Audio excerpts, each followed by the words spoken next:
Muy bienvenidos a esta nueva instancia de formación bíblica, en este caso en torno al libro último de la Biblia, muy controvertido, muy estudiado, del que se han dicho tantísimas cosas.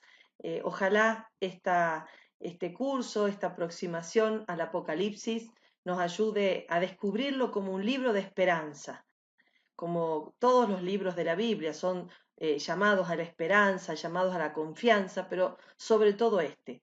Lo vamos a ir viendo a lo largo de todo el curso. Los invito a que, como siempre, empecemos en el nombre del Padre, del Hijo y del Espíritu Santo. Amén. Vamos a compartir de la lectura del libro del Apocalipsis el primer capítulo, versículos 1 a 3. Revelación de Jesucristo, que le fue confiada por Dios para enseñar a sus servidores lo que tiene que suceder pronto. Él envió a su ángel para testimoniárselo a su servidor Juan. Este atestigua que todo lo que vio es palabra de Dios y testimonio de Jesucristo.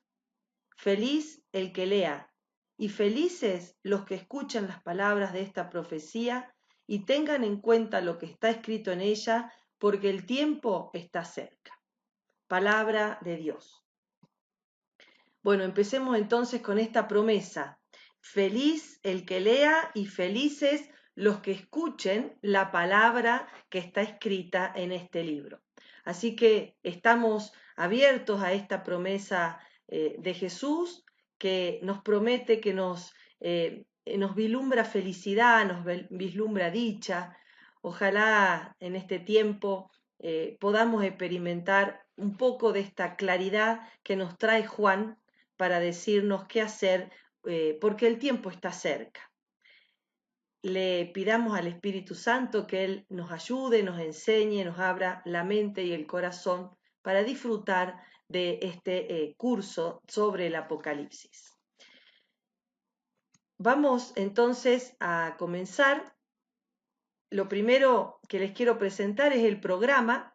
Lo vamos a hacer en 4 bloques que quizás pueda servirles esta división interna. Esto ya es personal, pero la sugerencia es que este primer bloque de generalidades lo puedan ver en 2 clases, en 2 oportunidades, o también en el segundo bloque de las cuestiones hermenéuticas lo puedan dividir en 2 momentos.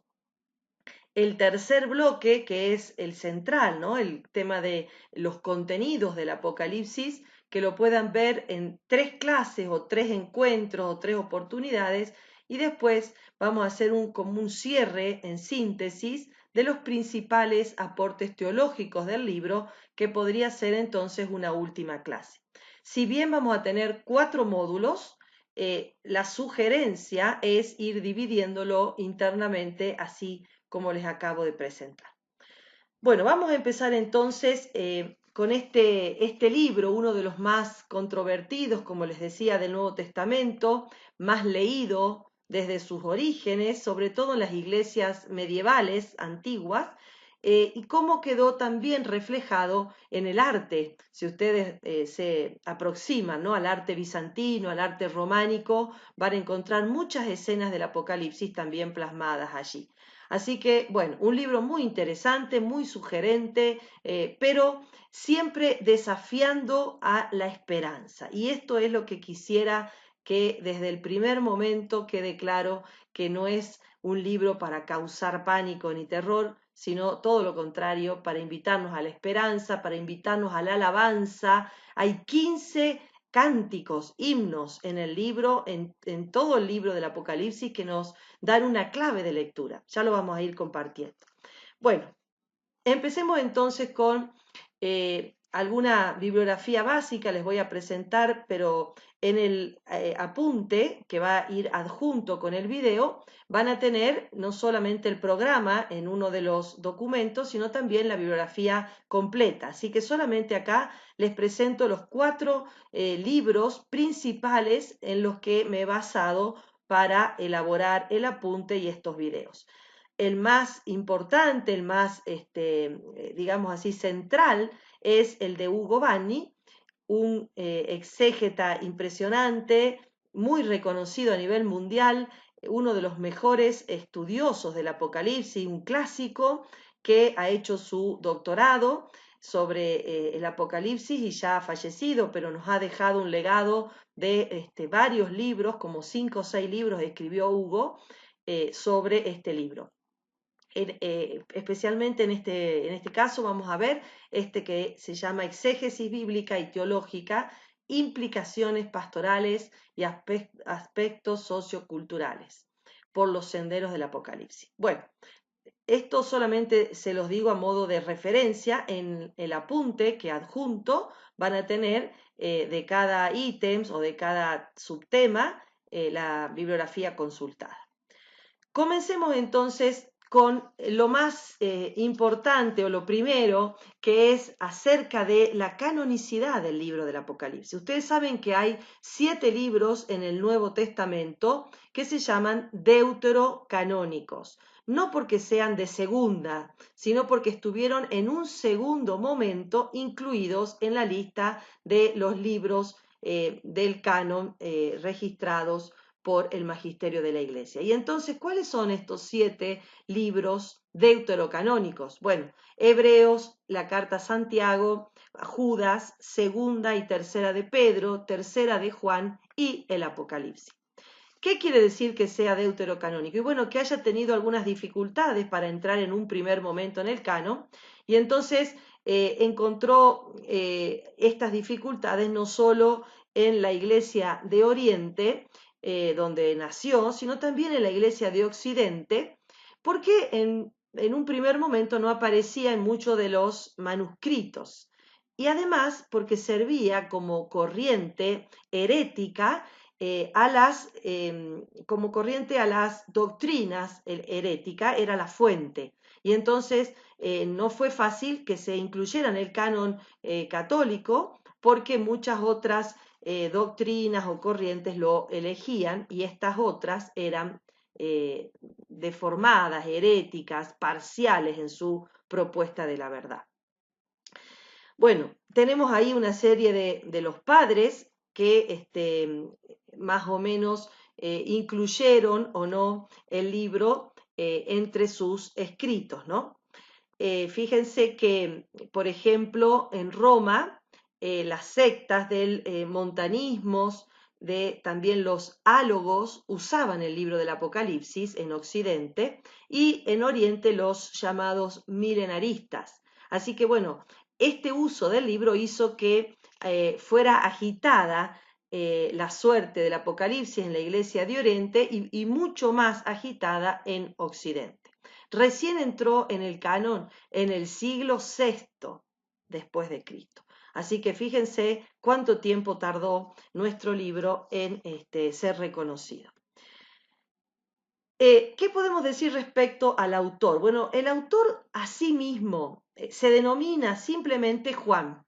Lo vemos en el capítulo 1, versículos 1, 2, 4 y en esos versículos que tenemos ahí en pantalla. Y él se autodenominaba Juan como siervo de Dios, destinatario privilegiado de las revelaciones divinas que él debía comunicar como testigo a las iglesias, y también, muy interesante, hermano y compañero en la tribulación.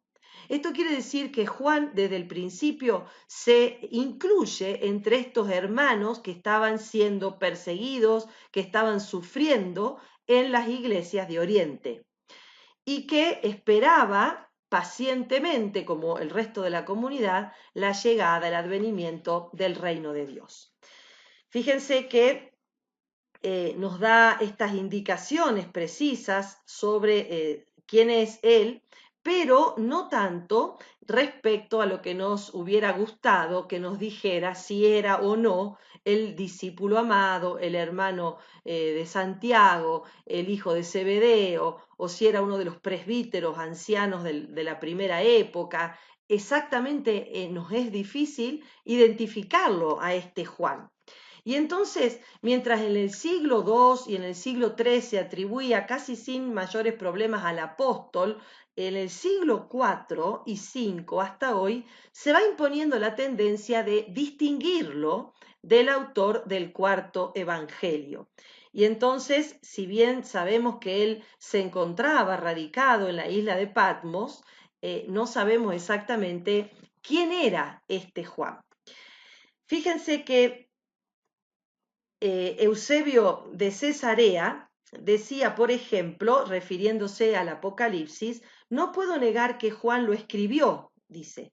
Admito también que su autor fue un santo hombre inspirado por Dios. Así todo, no puedo conceder fácilmente que sea Juan el apóstol, el hijo de Zebedeo, hermano de Santiago, del cual recibimos el Evangelio según San Juan y las cartas católicas. Supongo, a juzgar por el estilo y por la disposición de ambos y el orden del libro, que no fue el mismo autor. Fíjense, Eusebio de Cesarea, que falleció en el 340, o sea, estamos hablando del siglo IV, ya dice que no cree que fuera el mismo autor del cuarto evangelio. Actualmente, por ejemplo, Picasa, en ese libro que tenemos ahí en pantalla, dice también que es improbable la identificación entre el autor del cuarto evangelio y el autor del libro del Apocalipsis. Ahí en el apunte ustedes tienen toda la fundamentación y las palabras textuales de estos autores. También Hugo Bannick, que recién les mencionaba, dice: el autor del Apocalipsis no es Juan, el apóstol y el evangelista, sino un discípulo perteneciente a la gran iglesia de Juan. El autor del Apocalipsis es un Juan, diferente del Juan de los escritos juánicos. Y así tenemos por último Marengo, entre otros, ¿no?, muchos autores, que dice: el autor de nuestro libro conoce el pensamiento, el estilo, la espiritualidad del Evangelio de Juan.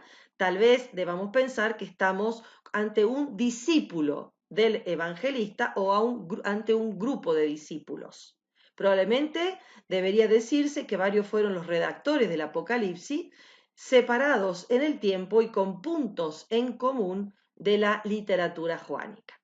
Así que, bueno, si ustedes tenían en su imaginario que Juan, el cuarto evangelio, las cartas y el Apocalipsis tuvieran un mismo autor, la gran mayoría de los estudiosos dicen que no. Pero lo que sí es importante decir es que Juan, que se autodenomina así, sería el protagonista literario de todo el libro, pero, como les decía, no su autor real. Así que es el protagonista literario. Y bueno, conoce, cuando uno habla del autor, habla del estilo, de la genialidad artística, de la literatura, de la sensibilidad humana, espiritual, que conoce ciertamente el cuarto evangelio, conoce las cartas, y bueno, por eso muy probablemente era un discípulo. Lo fundamental sobre este autor, este famoso Juan, entre comillas, es que era un profeta, que él se sentía profeta. Es decir, que había recibido la misión de transmitir a sus comunidades un mensaje de esperanza para animarlas a la conversión y a la fidelidad en la espera escatológica. En medio de las tribulaciones de la iglesia presente, el autor quiere dar esperanza, ánimo a una comunidad que está ciertamente perseguida y atribulada. Entonces, Juan es una persona culta, de extracción hebrea, de origen semítico, pero nacido y crecido en un ambiente griego. Muy bien, hasta acá entonces sobre el autor. ¿Qué podemos decir sobre la lengua y el estilo de este autor? Literariamente, como decíamos, entre el Apocalipsis y el cuarto evangelio hay muchas similitudes, pero también varias diferencias, puntos de contacto en cuanto a la terminología sobre todo, y diferencias en cuanto al simbolismo, la gramática, el vocabulario, la teología, entre otros aspectos. Veamos simplemente a modo de presentación, después ustedes lo tienen desarrollado en el apunte, algunas diferencias. En primer lugar, del Apocalipsis podemos decir que tiene un lenguaje hebraizante, ¿Esto qué quiere decir? Y bueno, que es diferente al griego del cuarto evangelio, que tiene el Apocalipsis ausencia de palabras claves que sí están presentes en el cuarto evangelio, como luz, tinieblas, verdad, amor, mundo, permanecer. En cambio, el evangelio de Juan, esas palabras son típicas. Entonces resulta un poco extraño que estén ausentes en el último libro de la Biblia. Respecto al Espíritu Santo, quizás sea la diferencia mayor, porque el Espíritu Santo aparece apenas esbozado en el Apocalipsis, en cambio, en el cuarto Evangelio se destaca, tiene un lugar preeminente, sobre todo en los capítulos 15, 16, 14, 15 y 16. Y entonces, esto es una gran diferencia, además de la diferente manera de concebir la escatología. Podríamos hablar de una escatología futura en el Apocalipsis y de una escatología presente en el cuarto Evangelio. ¿Qué podemos decir entonces de los puntos de contacto? Bueno, tienen sí algunas expresiones, algunos modismos, como por ejemplo el tema del Cordero de Dios, presente en el cuarto Evangelio y en el Apocalipsis, esta fuerte necesidad del testimonio y de dar testimonio, también presente esta temática en las cartas, el tema del agua, ríos de agua viva y toda esta simbología acuática, podríamos decir, también presentes en toda la obra joánica.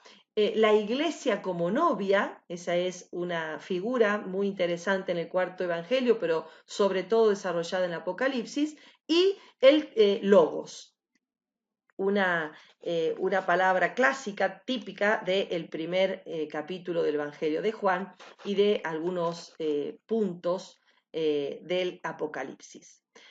Muy bien, la lengua es, a pesar de ser tan lleno de símbolos y tan literariamente bonito a la hora de la literatura, ¿no? Del punto de vista literario, es un griego pobre, insuficiente, que no siempre está en grado de expresar lo que siente el autor.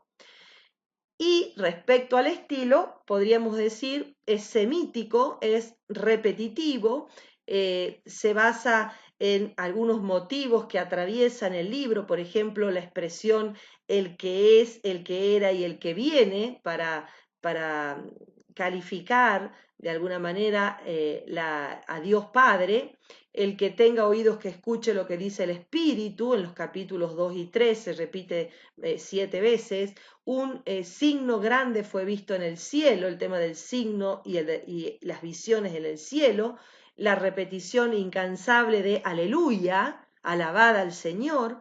Bueno, y así tantos puntos, ¿no?, que hacen del Apocalipsis un estilo repetitivo.